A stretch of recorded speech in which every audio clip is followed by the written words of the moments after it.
teacher. She is a scholar. She is an author of 4 books now, and writing another one, which will be, I know, as inspiring to me and many, many others as her others have been. She's a ritualist. Hers were some of the first rituals that I went to many years ago. I still have a picture of myself. She asked me to be, I do not know why, she didn't know me very well. She asked me to be Cleopatra for one of her incredible pageants. And it was held at the Japanese tea gardens by water. And we brought our ice boats to the water, and all the priestesses were dressed beautifully in white. It was an amazing spiritual spectacle, and I say that with the greatest respect and reverence. It was fantastic. I'll never forget it, and it was a pleasure to be part of it and an honor. She's a radio show host, Voices of the Sacred Feminine. She has incredible guests, and the shows are all archived. So if you have not heard some of these guests, just tune in anytime, and you will hear some amazing wisdom on this show. She was a speaker, and I spoke on her panel. She was gracious enough to include me on her panel, but she was a leader at the World Parliament of Religions, which desperately needed a goddess presence, and Karen truly provided that for thousands. It was fantastic to see her listed with the other world leaders. She's an amazing woman. We are very grateful to have her as part of our community. This is the concluding presentation in her 4-part series on partnership. She is trained with the Riane Eisler Institute, and I'm not sure that's the right name. Is that the right name? Center for Partnership Studies, created by Riane Eisler, the great lady who wrote Chalice and the Blade and Power of Partnership.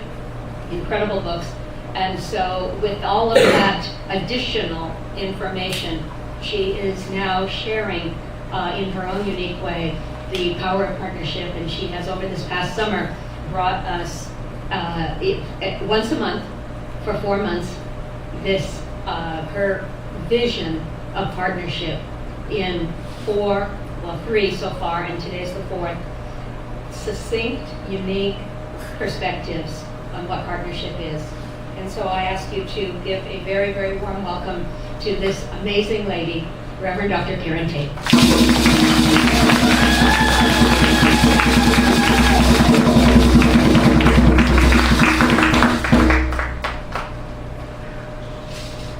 Well, thank you everyone for the warm welcome. It's always a pleasure coming here. I feel like, I hear gas in my tank, and I get rejuvenated. And it has been my pleasure to share the work of Riane Eisler, because it's partly because of her that I have done the work that I've been doing since the early 90s. As they've already said, this is the 4th in the series. And if you weren't here for the last 3, you can catch the talks on YouTube, because we've posted them there for folks who don't live locally or those who couldn't come. So you will be able to go online and see the first talk, which was partnership with yourself, because it is so very important that you be your own best friend. Partnership with intimate others, because sometimes we have to really reassess the people who are around us. Are they supporting us, or are they the type of people we need to uplift us? The 3rd series in the series was partnership with the local and global community, and we talked a little bit about what's a good idea to be looking for in a boss. So you'll know, if your employer is practicing partnership or not. But today, what the talk is about is it's the spiritual connection. It's our connection with Source, our connection with nature. It's about having spiritual courage. And I think I'd like to start off by just reminding everyone here, because I think we take this all so normally, reminding everyone what domination is and what partnership is. And as Ava so wisely says, we don't like to really focus on the domination because we don't want to perpetuate that in the world. But we do have to recognize it when we see it, so we can know the opposite. And as I said, not take it as normal. So when we see police brutality out there, when we see tax breaks all going to the rich, when we see Citizens United, when we see biased journalism, when we see all of our dollars going to the military-industrial complex, when we see predator capitalism, those things aren't normal. We don't have to live like that. Right. That has been imposed on us. Yes. And if we want to create a new normal in the world, we can. But it's going to take all of us in partnership to do that. It would be environmentalism, caring economics that Riane Eisler teaches at the Center for Partnership Studies, egalitarianism, fair trade, free press, equality, democratic socialism. But what it really comes down to, if maybe those labels don't mean anything to you, it really boils down to caring, sharing, respect. It's about the we and the us instead of the I and the me. It's about investing in each other.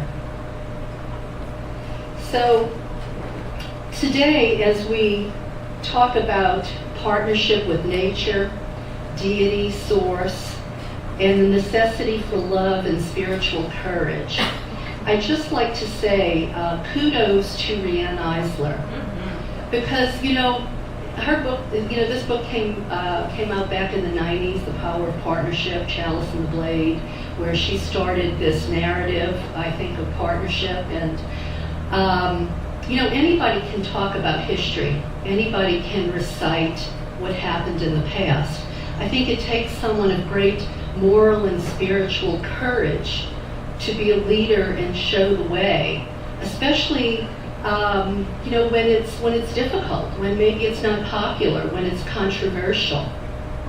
So kudos to Riane, because I think she's a wonderful spiritual and moral compass for us. And today we'll take the idea of partnership with deity in the world.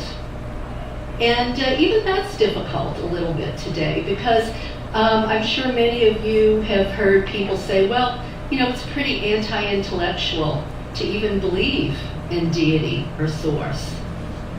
It's anti-intellectual. Well, maybe for some of us here in the room who feel like we've experienced a connection with deity, or we've had a relationship with deity, well, we can just sort of, poo-poo that idea. But, that's a pretty prevalent concept out there. You're anti-intellectual if you believe that there is anything out there. But I think the bottom line, at least for me, when I go out and give talks about the sacred feminine, because, I don't really know who's out there in the room. Maybe there are a lot of those people who think it's, anti-intellectual to think that there is some divine source out there. So, you can always talk about the ideas or values of the sacred feminine. And that's kind of where I go with it. The bottom line of choosing love and respect, even if they don't want to call it goddess, of choosing partnership, not operating from fear or domination or power over or exploitation. I'd love for everybody to have it as their goal to put goddess as the center of our world, but I'd be satisfied if they just realize that we have to stop the fear and the scapegoating and the exploitation and the domination by whatever name they call it. Yes. So let us, try to find common ground, no matter where our source is, no matter what we call our deity. And even for those who maybe, eco-feminists, this is more about politics and social change than it is about spirituality. I think I have to say, what is feminism if it's not spiritual and moral courage, especially in a patriarchal society? So I think to have partnership with deity, with source, to have spiritual courage, there's lots of different things we can do, and for ourselves and for the people around us. And one of the things that has become sort of my pet project is talking about rewriting our own sacred stories. Pushing back on the other sacred stories out there that maybe perpetuate ideas of hate or perpetuate these ideas of war or killing in the name of God. Push back against the stories that give men license to rape or abduct. Push back even against goddess stories that might have those sorts of ideas in them. Right. Because just because it's a goddess story, it doesn't mean it hasn't been tainted by patriarchy and it needs to be rewritten. Take Demeter and Persephone, for instance, the abduction of Persephone. I don't, for 1 minute, believe that the original story had anything like that in it. No. Those ideas just give men, unfortunately, license to dominate, exploit, to have power over women. So I would encourage you to adopt what I call goddess ecology instead of Bible ecology, because we know, ecology is our environment, basically. And goddess ecology is about these things, these values that we hold dear: the caring, the sharing, the partnership, the equality, the justice. But the Bible ecology is this idea that man, there's God, there's man, and everything beneath man is there to serve God and man. So that means women, the planet, and all the species on the earth are here to be raped, plundered, used. We're commodities. So that's some of the stories, to push back on. That's some of the ecology, so to speak, to push back on. Another way to connect with source, with deity, I believe, is if you're a pagan, if you're an earth-based spirituality person, is to find something that you're passionate about and get involved and volunteer. Because, this idea of connecting with Goddess, it isn't just what you do at your altar. It isn't just that magical connection. It's also how we are in the outer world. It's about our left and our right brain. It's about what we do when we are in direct connection with deity, but also what we do as people out in the world, what we contribute to the world.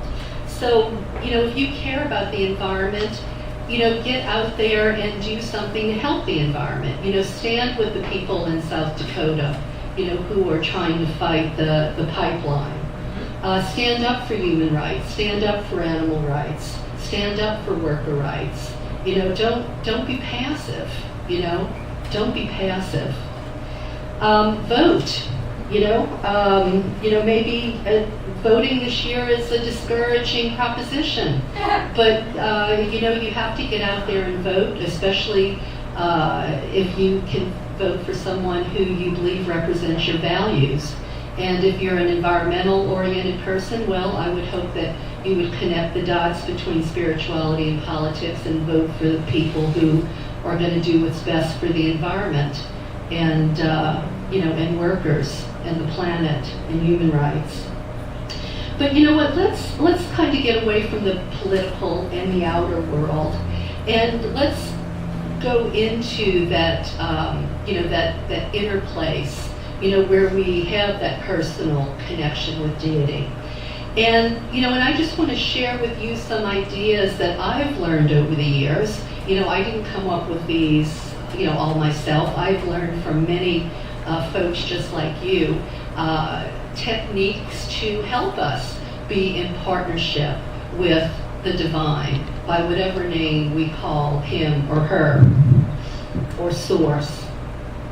So the first thing I'd like to remind you again is think about your left and your right brain, and engage both when you get to know Goddess, Source, Deity. Use both, the left and the right brain. You can do things like chanting and drumming to induce trance, to perpetuate that connection. You can immerse yourself into a goddess that calls to you. Now, your left brain and your right brain are engaged here. You know, you might want to study her symbols, her stories. You might also start to feel her energy. You know, how is she manifesting in your life? For me, one of the things I did early on was study and travel sacred sites of Goddess. And we have enough here in the United States that you don't have to invest a whole lot of money and travel to, you know, an ancient sacred site. We have the Sekhmet Temple, for instance, and right outside Las Vegas, Nevada. We have lots of places up and down the California coast where you can go to a sacred site. This is one of the sacred sites of Goddess, one of the few brick and mortar Goddess temples on the face of the earth. We can't forget that. We are so lucky. One of the things that I like to do when I'm teaching groups for workshops is actually rewrite or reinterpret patriarchal myths of Goddess and put them back into what we might think are pre-patriarchal form or post-patriarchal form. And I have to tell you, watching women and men rewrite these stories, seeing how engaged they become, rewriting the Garden of Eden myth, rewriting the Demeter Persephone myth, and writing Hades out of it. You know, it is such a liberating experience. Not only because you can change the world with these stories. I mean, look how the Mary Magdalene people have totally changed the face of Mary Magdalene in a very short time. I mean, when people think of Mary Magdalene now, you know, do they even think of the repentant prostitute anymore? I don't think so. I think that idea of Mary Magdalene is dead and gone. And we can do that with all the goddess myths. And not only does it help change the world and help change other people's psyches, but it affects you inside as well. It empowers you. You know, I can just tell you from seeing the faces of the folks who have taken some of these writing classes that it's amazing the type of transformation that happens when we give ourselves permission to write these long-standing myths with a new agenda.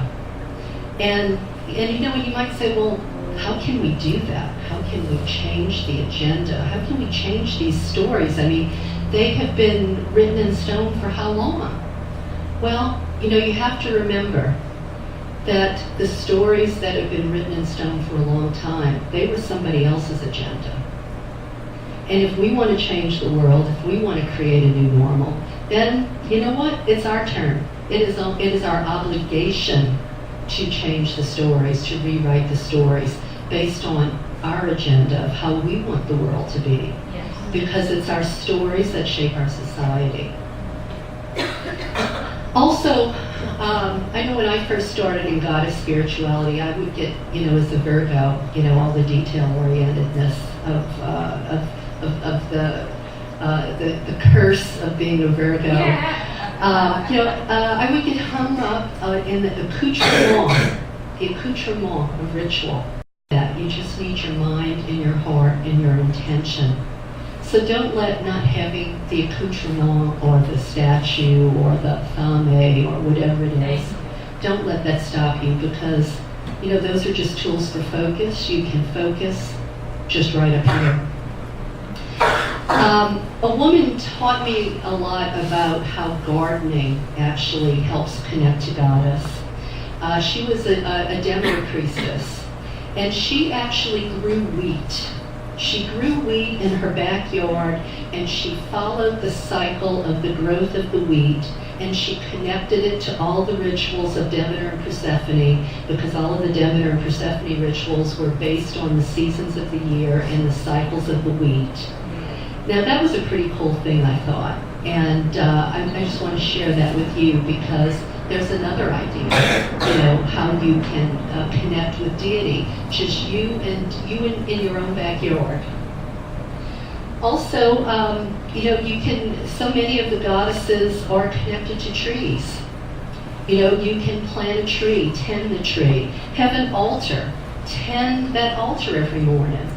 I hope I'm not giving away his secret, but my husband Roy back there has a cup of coffee with ices every morning when he starts his day. And I'm sure that sets a tone for his day, and it strengthens that connection that we have. Or say good night to Goddess and ask her to talk to you in your dreams. But I think one of the things that's also really important to think about is reciprocity. Unfortunately, so many people, they turn to Goddess when they need something. They want a lover, they want money, they want a new job, so it's kind of gimme, please, the oh beneficent one, shower me with your grace. Well, I don't think the world works that way. I think really it's about reciprocity, whether we're talking about partnership with deity or whether we're talking about partnership with friends, family, with the earth. It's what you nurture and tend to thrives, and when you neglect, it withers. And I want to just tell you a little story about a reminder I personally had recently, and that's why I'm sharing it with you today. My plate was full. I mean, really full, and I didn't have room to put another thing on it. And this young woman who was trying to write her first book was literally begging me, please read my book, please, if you like it, write a review. And I kept putting her off because I was just so darn busy. I didn't know when I was going to squeeze it in, and I didn't want to disappoint her. Well, I don't know what it was about her, but there was just something about her that, or who knows, maybe it was divine guidance, all of these teachings put to action. I don't know. I made time. I made time to read her book, and I wrote her a nice review, and she deserved a nice review. And talking about serendipity, how things happen, it turned out she went to her publisher, told her publisher, I reviewed her book, gave a wonderful review, and now that publisher is publishing my next book. Wow. So you just never know when you go out of your way, when you're generous, when you give. You never know how that is going to come back to you, and I'm sure you all have those sorts of stories too. But when we get busy, it's sometimes it's hard. Sometimes it is all about the I and the me instead of the we, and the us. And we have to constantly keep working on ourselves because we're all a work in progress. Don't underestimate the Wheel of the Year studies. Ava's already talked about the dark time of the year and how important it is to connect to the dark time of the year and throw off the shackles of the demands that patriarchy puts on us. But not underestimating the Wheel of the Year studies is really important because when we're in sync with the Wheel of the Year studies and that those energies, then life is just really that much easier. Because when you do go under in the dark time of the year, when you marinate and gestate ideas and maybe renew yourself so that your juices are ready to come back alive when the sun returns. You think about the studies of Bridget, for instance. Bridget is the goddess of the sacred waters, and she's the goddess of the sun and fire. Is there any wonder that we honor Bridget in January and February? Because when we put her sacred water and her fire together, we get steam. That's the impetus to start us going when the light returns, to come out of the darkness of the winter. So, I think we also too have to actively look for things that help us connect to one another. And that was one of the incentives I had recently to start an activity that we hope will continue to flourish here at the Goddess Temple. I don't know if many of you know about the dances of universal peace or sacred circle dancing or Sufi dancing. It goes by a lot of different names. Well, we're going to start that here at the temple. We're giving it a go on November 5th and again on December 10th. And I have to tell you, I would really encourage you to come, because in the world we live in today, we have to look for these opportunities to have these heart connections with each other, to look each other in the eye and feel that inner connection that we have, to just have that sense of bliss that comes from these dances. So I hope you will look for things like that and possibly try out these dances in November and December and see if you too don't feel that, because it's also community building as well, and how many of us don't need that feeling of support and solidarity with community. And may I interject and say we are so excited about Karen bringing back the Dances of Universal Peace to the temple. A wonderful gentleman named Siddhasa had these several years ago, and I must say the energy, it's kind of like spiritual square dancing, and yet, people think, oh, square dancing, kind of hokey, but, and I was one of those people, like, oh, what is this? But when you're actually involved in it, something comes over you that is so wonderful. Yeah, it's hard to language. Something really does happen to you. Yeah, but when Karen said she wanted to bring these back, I was thrilled, because this is a truly beautiful thing to do, and it takes no effort from you. Do you know what I mean? It's like a completely relaxing thing. It doesn't require your mind. It doesn't require any real energy except get your body to the temple. You just have to listen. It's just going to be really, really a lovely, peaceful, nourishing experience. So thank you, Karen. Yeah, they're very easy. So, when you hear the word dance, don't freak out. It's not really, like you have to have rhythm. If you can walk in a circle, yeah. you'll be okay. Yeah. The other thing I wanted to just put out there too is, this idea of patriarchy in a skirt. Because we do have some of that, going on in out there in the world. And I think one of the other things that we need to be mindful of when we are trying to stay connected to Deity, trying to stay in partnership, with our divine self, with the divine source up there, is, making sure we are, acting in right ways, making sure that, we don't perpetuate sexism, we don't perpetuate, discriminatory behavior, just because that sort of thing has been shoved down our throats, so to speak. The oppressed don't have the right to oppress. And if we're working for a world of partnership, for a world of solidarity, I think we have to be mindful of that, as well as women supporting other women, being supportive of one another, not being in competition with one another. Yes, right. And I'd like to just remind us, and I'm sure you have your own stories, but for sake of punctuating the idea that we can know that we are having a relationship with Goddess. We can know that she notices that she is here. I mean, I'm sure a lot of you have had prayers answered. I'm sure a lot of you have had these magical experiences. But think about, for instance, if you were here the night we installed the Sekhmet statue.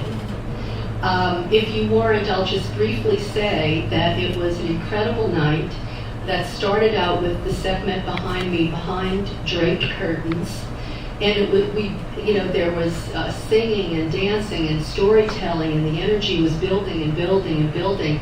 And when those curtains were finally drawn, and everyone in the sanctuary here, and it was packed to the gills. There was barely standing room in the temple. When the curtains were drawn and everybody saw Sekhmet and gasped, the lights flickered and the fire alarms went off. Okay? Now I know that might sound silly, but it's not like you were going to see her mouth move and words come out, right? But that, I have no doubt in my mind, that was her saying to us, I see you, I am here, you honor me. Absolutely. And I want to share one other little news story that I haven't really had a chance to tell many people. But the eclipse we had about 2 or 3 weeks ago, not the lunar eclipse, but I think the one right before that. I was standing in front of my Isis altar, just making some offerings to her, telling her I was grateful for the things she had bestowed upon Roy and I in our life, asking for her continued protection, that sort of thing. The next step, usually, I'm on a computer, and what do I get but one of these alerts that says, something's wrong with your credit check. You need to go check it. And I immediately called up, and someone had tried to get a credit card in Roy's name and mailed it to a phony address. But I don't know, I can't ignore the serendipity there. I prayed the night before, the next morning we were able to stop that really could have been a horrendous, terrible situation, stop it in its tracks.